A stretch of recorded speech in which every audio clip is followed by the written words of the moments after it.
deep core workout routine. Tara, game, sabayan nyo ako.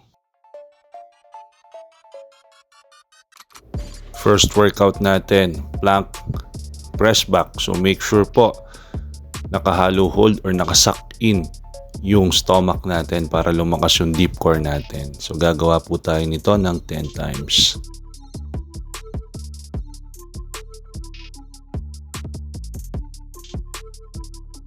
Make sure po we are doing the exercise controlled and slowly.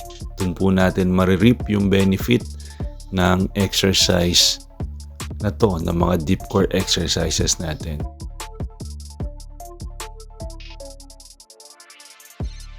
Okay, rest ng onte, then let's move on to our next exercise.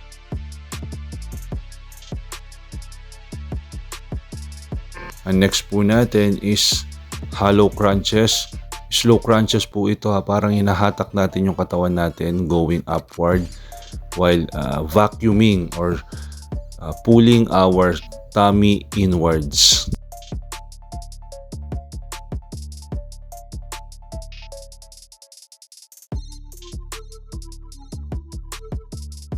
Okay, rest for a while. Good job. Ang next natin is reverse plank. So, i-position nyo po na maganda yung arms nyo at hands nyo ha, para di sumakit. Okay.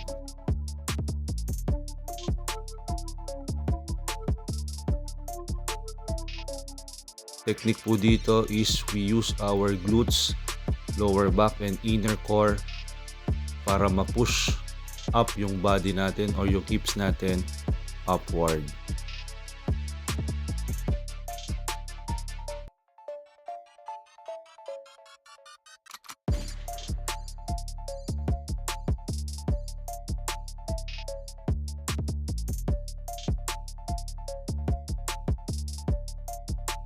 Okay, good job everyone. Next po natin is seated slow cycling.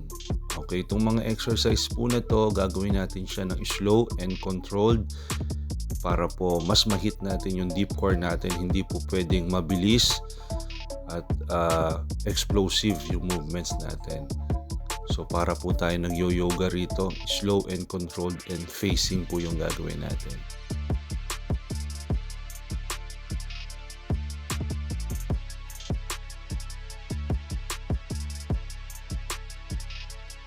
And last exercise po natin, ang tawag po dito is bird dog. Okay, so kneel down sa floor, all fours. Then opposite arms and legs. Squeeze up, then salubong in the middle.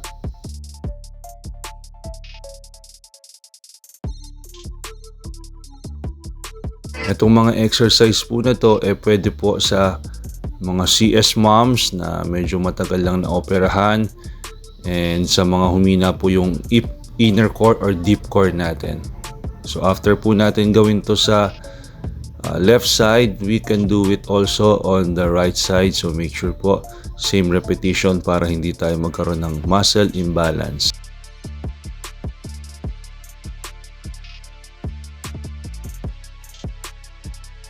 So yun guys, I hope nakatulong tong video na to para ma-improve yung deep core or yung core nyo. And kung na-enjoy nyo tong workout na to, you can do one more set. And please follow and subscribe. Thank you for watching and bye-bye.